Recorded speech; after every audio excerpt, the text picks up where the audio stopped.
이번 시간에는 의사결정의 기법에 대해서 알아보도록 하겠습니다. 의사결정이 굉장히 중요하고 또 신중하게 해야 될 때는 그만큼 우리가 실수를 줄이기 위해서 여러 가지를 고려해야 되고 그리고 필요성은 많이 알고 있으시잖아요.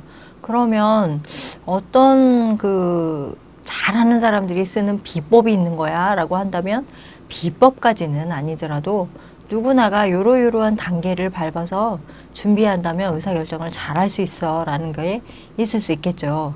네, 그런 것들을 알아보는 과정이에요.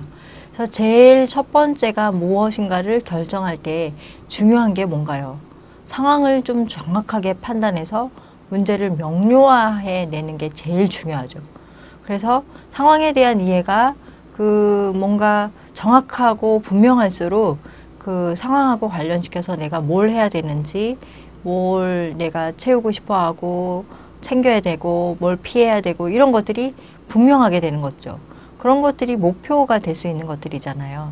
그래서 오히려 이 부분이 첫 단추가 정말 잘 깨져야 된다. 혹은 뭐 시작이 반이다. 뭐 이런 여러 가지 말이 있는 것처럼 상황을 파악을 정확하게 있는 그대로 잘 해야 한다라는 것들이 굉장히 중요하죠. 그 다음에 모든 방향이 여기서부터 출발되니까요.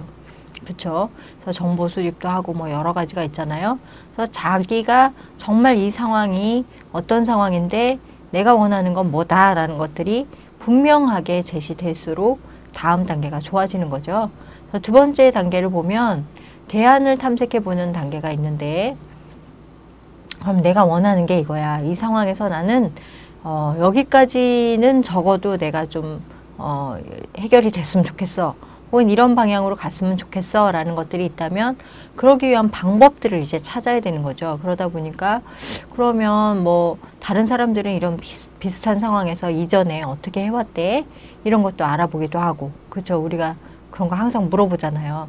그리고 그러면 또 그 사람들은 그 당시에 뭐 후회하거나 다음에 이렇게 하면 좋아 라고 제안했던 아쉬워하면서 다음에 이렇게 해야지 했던 의견은 없었어? 이런 여러 가지들을 이제 알아보고 그리고 어떻게 해결하면 좋았는지 과거에 대한 그 경험을 토로해서 정보도 얻지만 자기도 어떻게 하면 좋은지도 생각해보고 그러면서 대안을 가능하면 열어놓고 다양하게 찾아보는 게 필요하겠죠. 그래야 거기서 좋은 선택지를 골라낼 수 있을 거 아니에요. 그쵸? 네, 그런 단계를 거친 다음에는 또 어떤 단계를 거칠까요? 네, 기준을 확인하는 단계가 있어요. 해결책의 목표를 설정하고 어떤 가치가 내포되어 있는가 자신에게 스스로 반문해보고 그래서 그래 그러면 여러 가지 대안들이 있는데 이거를 많이 선택해야 될 때 선택지가 많을 때 제일 수월한 방법은 기준을 세워놓는 방법이에요. 그렇죠. 나중에 정말 나는 후회하지 않으려면 적어도 이거는 내가 꼭 확인하고 지켰어야 해 라는 것들을 기준으로 세워놓고 그 많은 선택지 중에 이 기준에 비춰서 얘는 어때? 얘는 어때? 이런 것들을 비교해 볼 필요가 있죠. 그래서 기준을 먼저 마련해야 되는데 거기에는 시간과 경비 이런 것도 반드시 집어넣어야 되는 거죠. 시간이 많이 들어? 어째? 경비는 어때? 이런 것들 또 실제로 내가 해볼 만해? 가능성 있어? 뭐 여러 가지 기준들이 다 가능한 기준들이 개인적으로 다 다르겠죠. 하지만 그런 기준을 세우지 않으면 안 되는 거죠.